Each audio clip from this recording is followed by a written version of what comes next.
Барлығыңызға қайырлы күн, достар. Осылай жұмсақ шығатын, жұмсақ болып, үлпілдек болып шығатын пирожкилер пісіреміз. Ол үшін үйімізде бар стаканмен осылай жылы 1 стакан су, 1 стакан сүт, және де қант, дрожь, ашытқы, тұз саламыз, және де жұмыртқаның ағын бөлек алып саламыз и растительное масло құямыз, сұйық май.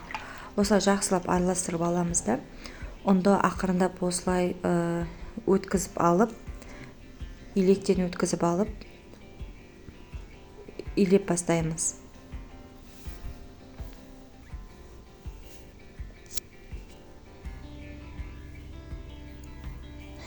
Осылай бірінші қасықтың көмегімен араластырып аламыз. Және де осылай қолмен илеуге кірістім. Осылай әбден иіні қанғанша илеп аламыз. Осылай аунатып, және жылы жерге көтерілуге бетін жауып қойып қоямыз. Сол көтерілуге қойғаннан кейін ішінден салмасын, яғни начинкасын жасаймыз.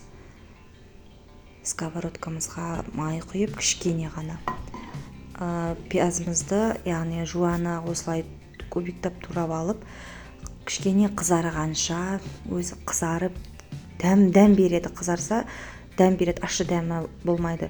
Осылай қуырып аламыз. Бұқтырып, кішкене бетін жауып қойып қойдым. Міне, осылай әдем болып шығады. Золотистый болып.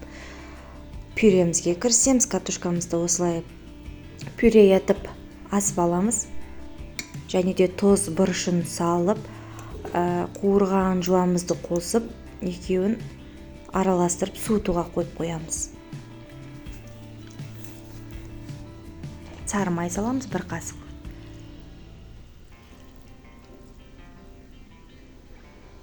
Мына жерде тұз, бұрыш салған түспепті, міндетті түрде қосамыз дәм беру үшін. Және де осылай бөлек тәрелкеге салып, су керек. Қамырдың ішіне салатын начинкамыз осылай қойып қоямыз. Сол орайда біздің 1 сағат ішінде, яғни осылай қамырымыз әдемі көтеріледі. Начинкасын дайындап болғанша осылай көтеріледі. Қолымызды сулап алып, осылай мен 80 граммнан алдым, 16 штук шықты. Осылай өлшеп алып, тура өлшеп алсақ, бір көлемде болып, әдемі болып шығады. Міндетті түрде бетін жауып отырамыз.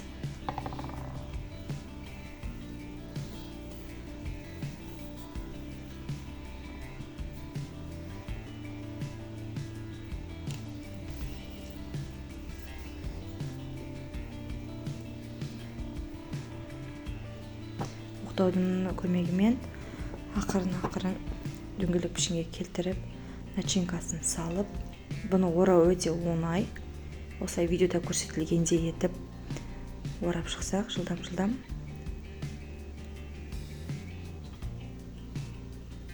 табамызға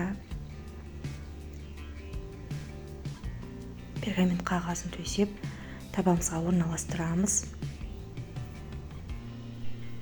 Және де 2 жұмыртқаны, бағанағы жарған жұмыртқамыздан қалған 2 сарыны, белогын алдық қой, сол 2 сарысы қалды, мен соны бетіне жақтым. Әбден араластырып аламыз.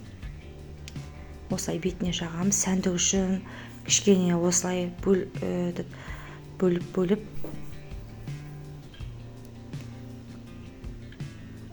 кішкене осылай сәндік берсек болады, өз қалауларыңызша.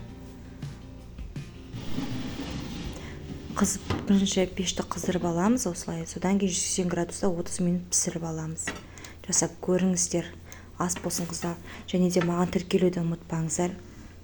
Рецептісін, керекті заттар, ингредиенттерді мен астыға, описаниеге жазып қоямын видеоның астына. Лайк басып, ұнаса, маған тіркелуді ұмытпаңыздар. Жасап көріңіздер, бір жасағаннан осылай оңай шығады.